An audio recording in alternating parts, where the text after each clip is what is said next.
آج کی ویڈیو ایک اللہ والے لڑکے اور ایک بد کردار لڑکی کی ہے۔ تمام نوجوان آج کی یہ ویڈیو آخر تک ضرور دیکھیں، کیونکہ آج آپ کو ایک ایسا سبق ملے گا اور تمام دوستوں کی ہدایت کے لیے بہت اچھا ہوگا۔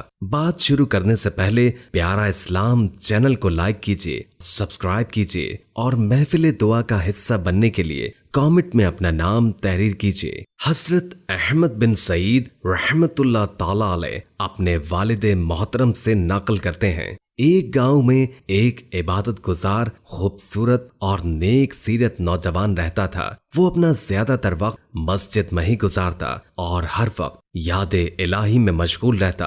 ایک مرتبہ ایک حسین و جمیل اور عقل مند عورت نے اس کو دیکھ لیا، دیکھتے ہی اس پر عاشق ہو گئی اور اس کے خیال میں گم رہنے لگی۔ بالآخر جب محبت شدت اختیار کر گئی تو وہ راستے میں کھڑی ہو گئی۔ کچھ دیر کے بعد وہ نوجوان مسجد کی طرف جاتا دکھائی دیا۔ وہ اس کی طرف لپکی اور کہا، نوجوان، میں تجھ سے ایک بات کرنا چاہتی ہوں، میری بات کو سن لو، پھر جو چاہے کرنا۔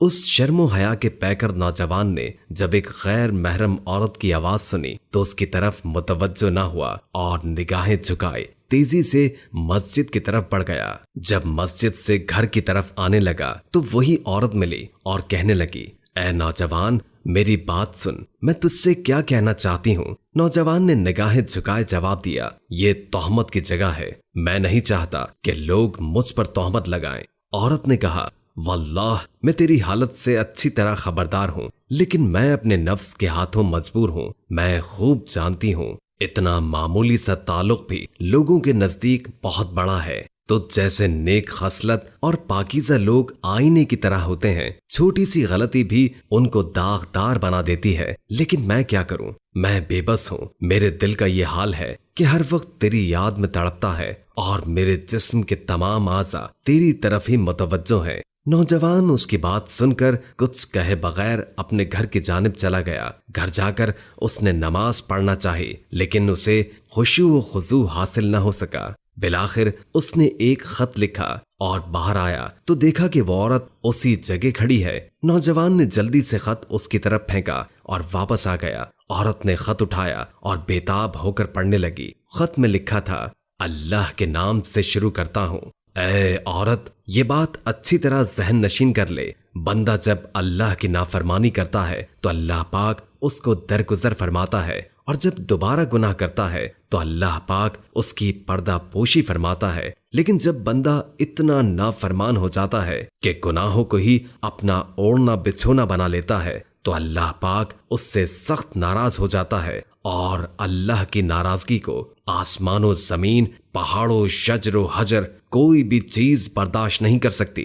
پھر کس میں ہمت ہے کہ اس کی ناراضگی کا سامنا کرے؟ اے عورت، اگر تو اپنے بیان میں جھوٹی ہے، میں تجھے وہ دن یاد دلاتا ہوں جس دن آسمان پگھل جائے گا اور پہاڑ روئی کی طرح ہو جائیں گے اور تمام مخلوق اللہ کے سامنے گھٹنے ٹیک دے گی۔ اللہ کی قسم، میں اپنی اصلاح میں کمزور ہوں، پھر بھلا دوسروں کی اصلاح کیسے کر سکتا ہوں؟ اگر تو اپنی باتوں میں سچی ہے اور واقعی تیری کیفیت وہی ہے جو تو نے بیان کی ہے، تو میں تجھے ایک ایسے طبیب کا پتہ بتاتا ہوں جو دلوں کا علاج بہترین جانتا ہے۔ جو مرض عشق کی وجہ سے زخمی ہو گئے ہوں، ان کا علاج کرنا بھی خوب جانتا ہے۔ جان لے، وہ طبیب حقیقی اللہ ہے۔ تو سچی طلب کے ساتھ اس کی بارگاہ میں ہو جا، بے شک اللہ کے اس فرمان عالی شان کی وجہ سے تجھ سے تعلق نہیں رکھنا چاہتا، جیسے کہ اللہ پاک نے قرآن پاک میں ارشاد فرمایا ہے، اور انہیں ڈرا اس نزدیک آنے والی آفت کے دن سے جب دل گلوں کے پاس آ جائیں گے، اور ظالموں کا کوئی دوست نہ کوئی سفارشی جس کا کہا مانا جائے۔ اللہ جانتا ہے چوری چھپے کی نگاہ اور جو کچھ سینے میں چھپا ہے۔ اے عورت، جب یہ معاملہ ہے تو خود سوچ لے، بھاگنے کی جگہ کہاں ہے اور فرار کیوں کر ممکن ہے؟ عورت نے خط پڑھ کر اپنے پاس رکھ لیا۔